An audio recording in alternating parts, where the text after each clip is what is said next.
Answer সদস্যদের আন্দোলনের কারণে টানা 10.5 ঘন্টার পর অবরুদ্ধ অবস্থা থেকে মুক্ত হয়েছেন প্রশাসনের প্রাণকেন্দ্র সচিবালয়ে কর্মরত বিভিন্ন মন্ত্রণালয় ও বিভাগের কর্মকর্তা কর্মচারীরা। আনসার সদস্যরা ছত্রভঙ্গ হওয়ার পর রোববার 25শে আগস্ট রাত 10:30টায় সচিবালয়ের 3 নম্বর গেট খুলে দেওয়া হয়। এরপর বের হতে থাকেন কর্মকর্তা কর্মচারীরা।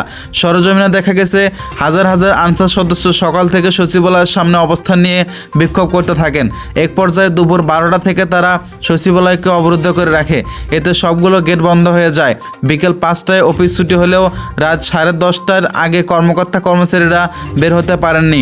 সচিবালয়ে আনসারের এক দল সদস্য, বৈষম্য বিরোধী ছাত্র আন্দোলনের সমন্বয়ক ও অন্তর্বর্তীকালীন সরকারের উপদেষ্টা নাহিদ ইসলাম, সমন্বয়ক সারজিদ আলম ও হাসানত আবদুল্লাহ সহ অনেককে আটক করে রেখেছে। এমন খবর ছড়িয়ে পড়ার পর ঢাকা বিশ্ববিদ্যালয়ের বিভিন্ন হল থেকে টিএসসি, রাজু, ভাস্কর্যে জড়ো হন শিক্ষার্থীরা। আনসার সদস্যদের প্রতিহত করতে তারা মিছিল নিয়ে সচিবালয় এলাকায় আসেন। এ সময় দুই পক্ষের মধ্যে পাল্টাপাল্টি ধাওয়া ও সংঘর্ষের ঘটনা ঘটে। পুলিশ পরিস্থিতি নিয়ন্ত্রণে আনতে কয়েকটি সাউন্ড গ্রেনেড ছোড়ে। সংঘর্ষের এক পর্যায়ে রাত 10:45টার দিকে আনসার সদস্যরা পিছু হটেন।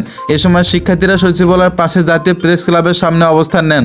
পরে গেট খুলে দিলে বের হতে থাকেন কর্মকর্তা কর্মচারীরা।